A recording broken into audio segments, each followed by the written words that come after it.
Então foi a vez dela de contar à mamãe. Não sei como ela se arranjou, mas nós nos casamos. Então, quando nos casamos, não tínhamos nada para cuidarmos da casa. Acho que tínhamos $2 ou $3. Assim, alugamos uma casa, custava-nos $4 por mês. Era uma casinha velha de 2 cômodos. E alguém nos deu uma velha cama de armar. Será que alguém já viu uma velha cama de armar? E nos deram isso. E fui até a Sears e Roebuck e comprei uma mesinha com 4 cadeiras e não era pintada, você sabe. E compramos a prestação. E assim então fui ao Sr. Weber, um negociante de ferro velho, e comprei um fogão. Paguei 75 centavos por ele e $1 e qualquer coisa pelas bocas para ele. Começamos a cuidar de casa. Eu me lembro de pegar e pintar um trevo nas cadeiras quando as pintei. E, no entanto, éramos felizes. Tínhamos um ao outro, e isso era o necessário. E Deus, por sua misericórdia e bondade, éramos o casalzinho mais feliz que poderia estar na terra. Descobri isto, que felicidade não consiste em quanto dos bens do mundo você possui, mas se está satisfeito com a porção que coube a você. E depois de um tempo, Deus desceu e abençoou o nosso pequeno lar. Tivemos um menininho. O seu nome é Billy Paul. Está no culto aqui agora mesmo. E um pouco depois disso, uns 11 meses, ele nos abençoou de novo com uma menininha chamada Sharon Rose, tirado da palavra a Rosa de Saron. E eu me lembro que um dia eu fiz economias e ia tirar umas fériasinhas, indo a um lugar, o Lago Pau Pau, para pescar. E no caminho de volta, e durante este tempo, estou omitindo minha conversão. Eu me converti e fui ordenado pelo Dr. Roy Davis na Igreja Batista Missionária. E me tornei ministro e tenho o tabernáculo em que agora prego em Jeffersonville. E estava pastoreando a igrejinha e eu, sem dinheiro, pastoreei a igreja 17 anos e nunca peguei um centavo. E não cria, nem sequer havia um prato de ofertas nela. E os dízimos que tinha de trabalho, etc., tinha uma caixinha na parte de trás da igreja, dizia uma plaquinha nela: quando o fizestes a um destes meus pequeninos, a mim o fizestes. E então, foi assim que a igreja foi paga.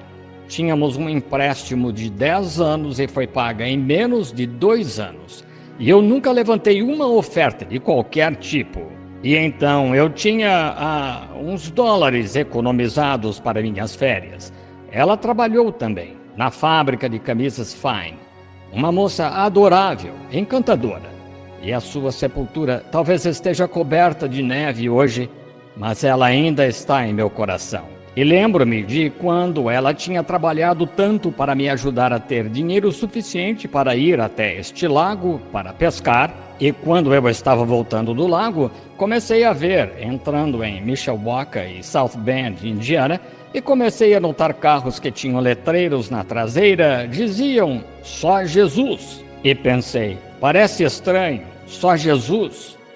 E comecei a notar aqueles letreiros e estava em toda parte, de bicicletas, Fords, Cadillacs e tudo mais, só Jesus. E acompanhei alguns deles e chegaram a uma grande igreja e descobri que eles eram pentecostais. Eu tinha ouvido falar de pentecostais, mas eram um bando de roladores santos que deitavam no chão e punham espuma pela boca, e tudo o que tinham me contado a respeito. Por isso, eu não queria nada a ver com isso. Então, os ouvi todos comportando-se agitadamente aí e pensei, creio que vou dar uma entradinha. Assim, parei meu velho Ford e entrei, e cantavam como você nunca ouviu na vida. E descobri que haviam 2 grandes igrejas, uma delas chamada uma APDJC e a APM. Pode ser que muitos de vocês se lembrem daquelas velhas acho que são unidas, chamadas agora, e chamadas Igreja Pentecostal Unida. Bem, ouvi alguns dos seus mestres e estavam em pé lá, estavam ensinando a respeito de Jesus e quão grande foi ele, e quão grande foi tudo, e a respeito de um batismo do Espírito Santo. Pensei, do que estão falando? E passado um pouco, alguém se levantou e começou a falar em línguas. Ora, nunca tinha ouvido algo assim na vida. E lá veio uma mulher por ali, correndo o mais que podia. Então todos se levantaram e começaram a correr. E pensei, ora, que coisa, com certeza eles não têm modos na igreja. Berrando e gritando e portando-se assim, pensei, que bando! Mas sabe, tinha algo que quanto mais eu ficava sentado aí, mais eu gostava. Havia algo que parecia muito bom. E comecei a observá-los. E continuou. Pensei, serei paciente com eles por um pouco, porque eu estou perto da porta. Se alguma coisa começar a ser irracional, sairei correndo pela porta. Sei onde o meu carro está estacionado, pertinho da esquina, e comecei a ouvir alguns daqueles pregadores. Eram eruditos e estudantes. Ora, pensei, tudo bem. Assim, a hora do jantar chegou e disseram, venham todos jantar. Mas pensei, espere um pouco. Tenho $1,75 para voltar para casa e era todo o dinheiro que tinha para gasolina. Gastaria isso tudo para eu chegar em casa. E tinha meu velho Ford. Era um bom Ford, antigo. Não era desviado, era exatamente como este aqui fora, só que bem usado. E ele, até creio que aquele Ford chegava a 50 km por hora. Mas claro que eram 25 nesta direção e 25 nesta direção. Veja, juntando você tem 50. E assim pensei, pois aquela noite pensei em sair e depois eu ia ficar para o culto da noite. E, ele disse, todos os pregadores, sem levar em conta a denominação, venham à plataforma. Pois havia uns 200 de nós lá em cima. Eu subi. E então ele disse, agora, não temos tempo para todos vocês pregarem.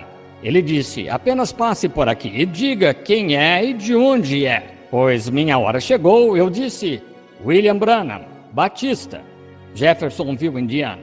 Passei por aí. Eu ouvia todo o resto deles se designarem Pentecostal, Pentecostal, Pentecostal, APM, APDJC, APM, P. Eu passei por aí e pensei, pois acho que sou o patinho feio. Assim eu me sentei, esperei, e aquele dia eles tinham bons pregadores jovens aí, e tinham pregado poderosamente.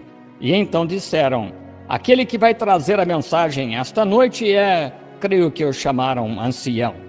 E os ministros deles, em vez de reverendo, era ancião. E levaram um velho de cor lá, e ele tinha um destes casacos antigos de pregador. Acho que você nunca viu um. Longa cauda de pombo na parte traseira, você sabe, com uma gola de veludo, e ele tinha só uma bordinha branca de cabelo em volta da cabeça. Coitado do velho, ele veio deste jeito, e ele ficou em pé lá e se virou, e ao passo que todos os pregadores tinham pregado sobre Jesus e quão grande ele era, etc., aquele velho tomou seu tópico de lá de Jó. Onde estavas tu, quando eu fundava a terra, ou quando as estrelas da alva cantavam e os filhos de Deus rejubilavam? E o coitado do velho, pensei, por que não puseram um daqueles jovens lá em cima para pregar? O lugar estava lotado e apertado, e pensei, por que não fizeram isso? E então este velho, em vez de pregar o que estava acontecendo aqui na terra, começou a pregar o que estava acontecendo no céu todo o tempo. Pois ele começou com ele no começo, no princípio do tempo, e trouxe-o de volta na segunda vinda, pelo arco-íris horizontal. Ora, nunca tinha ouvido pregação assim na vida.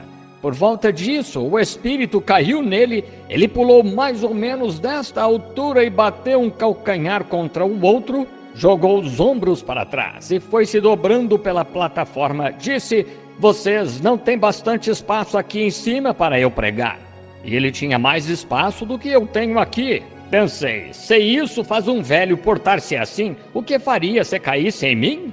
Eu pensei, talvez eu precise um pouco disso. Ora, quando ele veio, senti tanta pena do velho, mas quando se foi, senti pena de mim mesmo. E olhei ele descer dali. Eu saí aquela noite e pensei, agora, na manhã seguinte, não vou deixar ninguém saber quem sou. Assim fui, e aquela noite passei minha calça, fui ao campo de milho para dormir, e fui e comprei uns pãezinhos amanhecidos. Comprei uma porção deles por 5 centavos. Havia um hidrante lá embaixo, consegui um pouco de água. Assim, eu sabia que isso duraria um pouco, então consegui um pouco de água e a bebi, e fui e comi meus pãezinhos.